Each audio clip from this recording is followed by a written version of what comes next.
Hola, hola, hola, ¿cómo andan? ¿Cómo les va? ¿Todo bien, amigos? Bueno, estoy acá en una nueva entrevista, otra vez a un ex dirigente y, por qué no, futuro dirigente de vuelta. La última que le hicimos fue a Martín Mendiguren, que también que se la voy a dejar acá abajo en la descripción por si tienen ganas de ir a verla. Y volvemos con una ex Boca, Diego Laxt. Diego, ¿Cómo estamos? ¿todo bien, papá? Bien, ¿y vos? Bien, bien, muchísimas gracias por No, al coparte. contrario, y nadie es ex Boca, somos todos de Boca, no importa cuáles son nuestros gustos, pero realmente sentimos que Boca es nuestra pasión, así que cuando se trata de hablar de Boca, acá vamos a estar siempre. ¿Sos de dar notas en general? A los que me convoquen, cuando se trata de debatir, discutir y hablar de nuestro querido Boca Juniors, soy siempre bienvenido para charlar y debatir. Bueno, excelente. Diego, antes de arrancar a tocar los temas de la actualidad de Boca, de tu paso como dirigente, de tu paso como arrancaste a ser hincha, quisiera preguntarte cómo te tomás o si se te es fácil las nuevas plataformas como YouTube.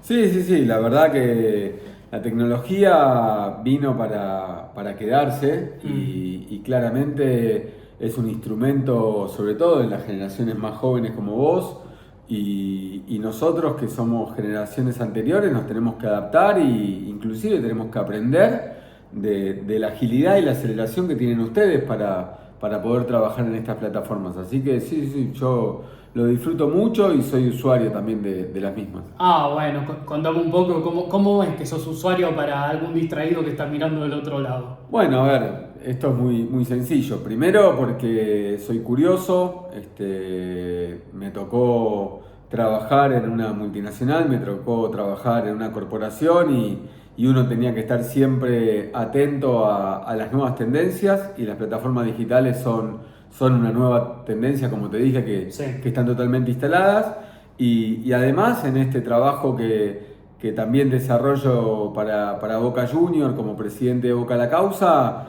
uno tiene que estar ávido porque es una manera y un gran instrumento para comunicarse con los hinchas y con los socios de Boca.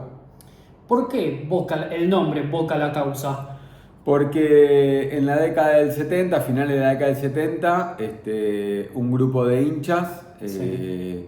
encolumnados atrás de mi papá y de mi tío, de Julio y de Pedro, decidieron meterse en la política y en ese momento no había frases tan simples y tan llanas, sino que le fueron tratando de encontrar un sentido a lo que significaba Boca para ellos y le pusieron Boca, coma y entre comillas la causa, porque realmente era la causa que era su norte para medir la pasión y el amor que sentían por Boca. Bueno, por lo que veo es de herencia tu sentimiento por Boca. Absolutamente. ¿Cuál fue tu primer recuerdo, Diego? Bueno, a ver, mi primer recuerdo que es imborrable, pero que es concreto, es con mi papá en el centenario, Sí, viendo la final de la Libertadores en el 77, cuando Gatti le a atajó a Vanderlei. Vanderlei el penal que le dio la primer Libertadores a Boca. Sí.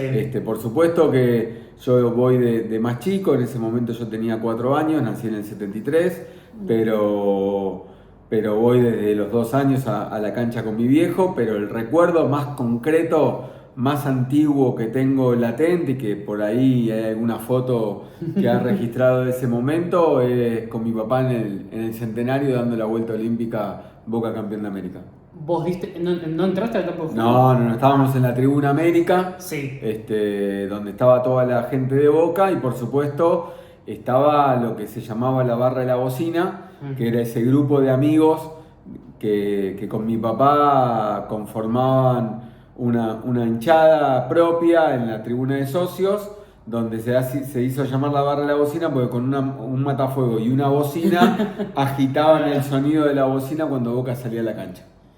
Bueno, y después de más, bueno, Boca gana la Libertadores del 78, paréntesis, entre medio gana la Intercontinental. ¿Recuerdo de la Intercontinental esa contra el Borussia tenés? Sí, por supuesto, y hay imágenes televisivas también. Mi papá no pudo viajar en ese momento porque él tenía un socio que ya estaba en Europa Sí. y que no pudo viajar, pero con mi papá a fines de los 70, tanto la Copa Libertadores del 77, la del 78 y la del 79, Sí, claro. que Boca pierde la final con Olimpia, y que fue el desencadenante, después te voy a contar de cómo se formó y se fundó Boca la Causa. Sí, con mi viejo viajábamos mucho a ver a Boca. Bueno, Boca post perder la final del 79 con Olimpia, Armando sigue un año más como presidente. ¿Y por qué se genera Boca la Causa?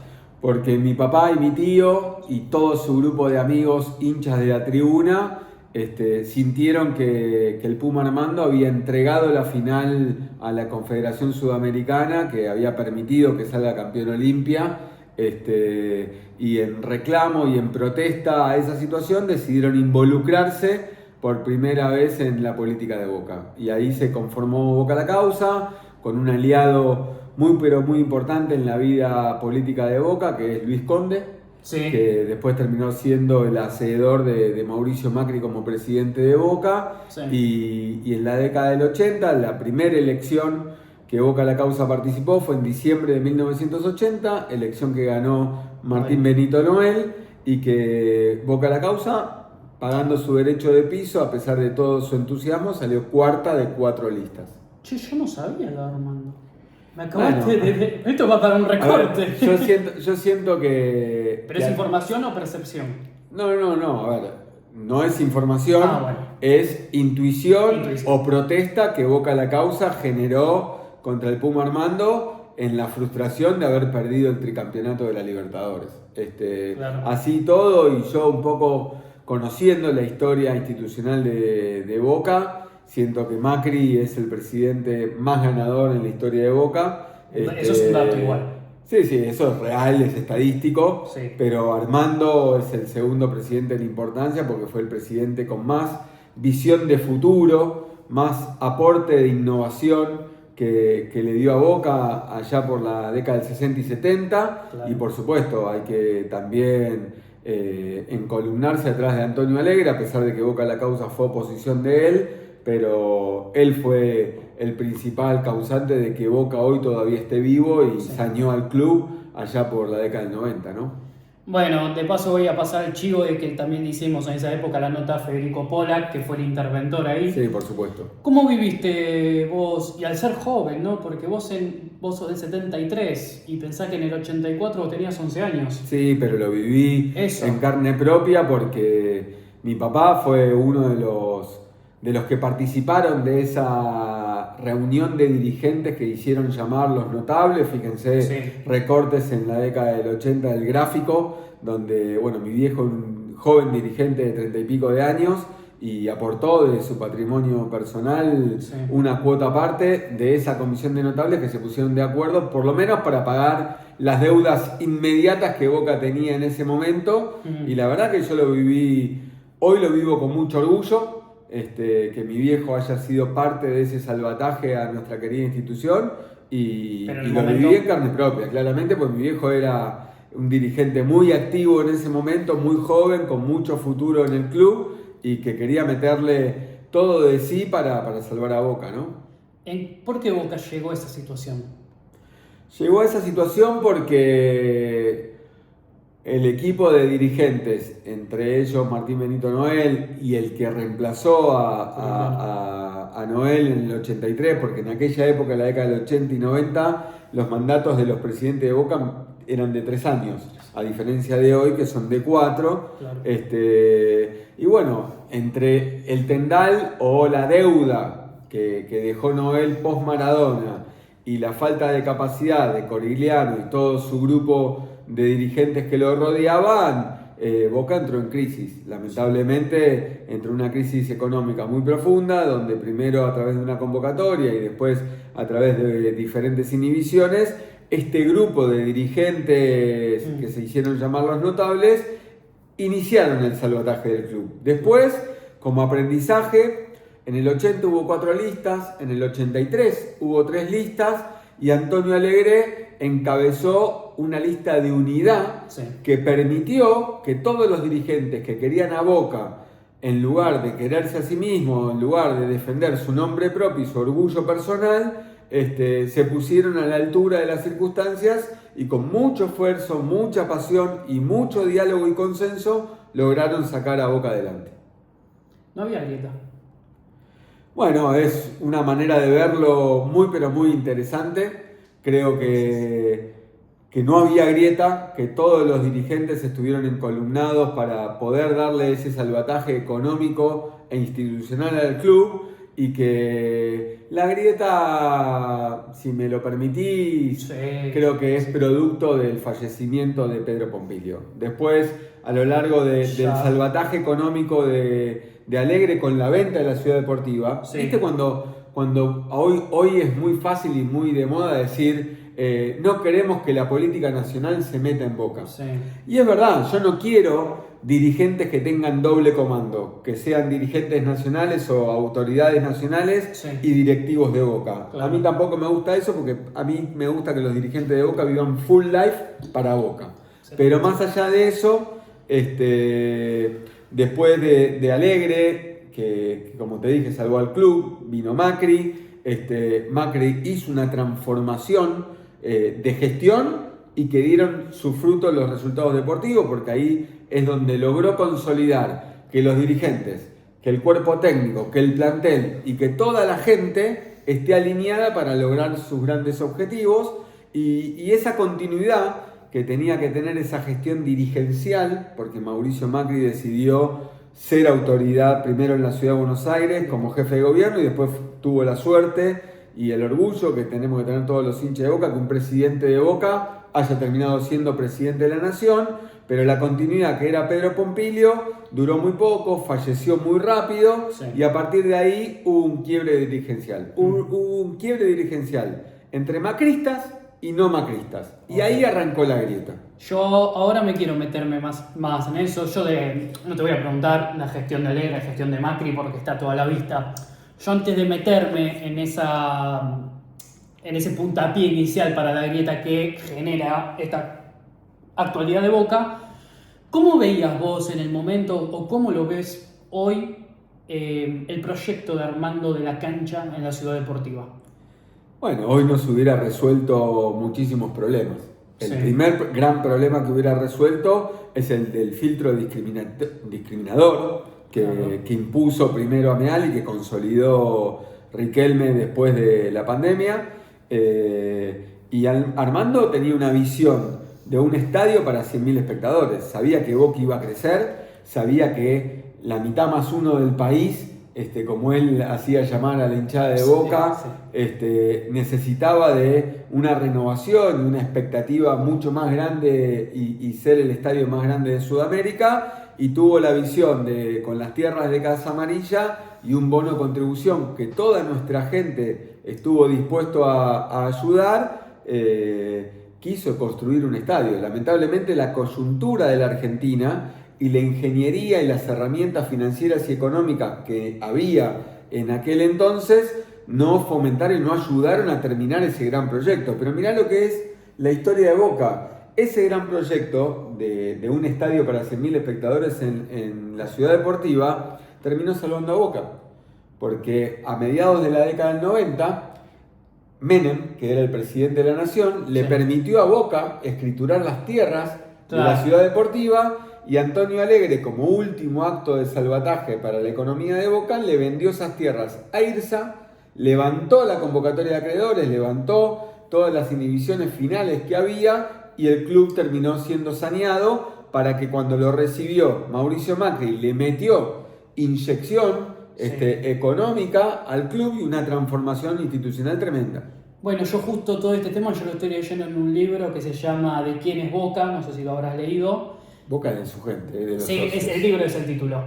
Que en un momento citan palabras de Heller, en ese momento, que era que la Ciudad Deportiva y la cancha no eran patrimonio de Boca en ese momento. Absolutamente. La cancha sí. La cancha era patrimonio de Boca, pero estaba embargada. Claro. Producto de la crisis del 80 estaba embargada. Pero la Ciudad Deportiva no tenía el título Boca. Armando había hecho usufructo en un acuerdo que había hecho con el Estado, y el presidente Menem, hincha de River, pero que la política siempre está involucrada en facilitar y resolver situaciones de los clubes, y hay que llevarse bien, hay que tener buena relación, no hay que rechazarla en cuanto a la gestión. Sí hay que empezar a diferenciar cuando un político o con un dirigente político se quiere involucrar en la vida de Boca haciendo doble comando. Pero sí la política es facilitadora de resolver estas cuestiones y claramente esa escritura que le permitió hacer Menem a don Antonio Alegre con la Ciudad Deportiva facilitó mucho el salvataje de Boca. Bueno, pasando por las gestiones de Alegre, de Macri, llegaste a un punto en un momento que es que post fallecimiento de Pedro Pompilio se arma una grieta en Boca. ¿Y por qué se arma la grieta post fallecimiento de Pompilio? Bueno, esto es algo interesante para todos los socios y los hinchas de Boca, porque la gestión de Macri fue muy exitosa, Sí. porque había un equipo dirigencial multidisciplinario donde cada uno de los dirigentes que pasaron en los 3 mandatos de Mauricio Macri tuvieron roles importantes.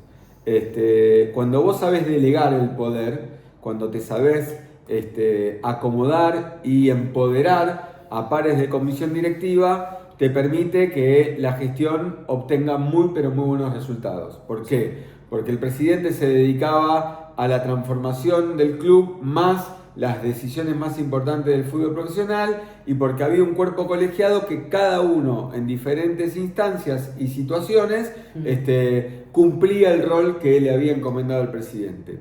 Cuando Macri sale de la gestión y obviamente el heredero a esa gestión debería haber sido Pedro Pompilio, que era su vicepresidente en los 3 periodos que Macri fue presidente, y la justicia lo habilitó para ello.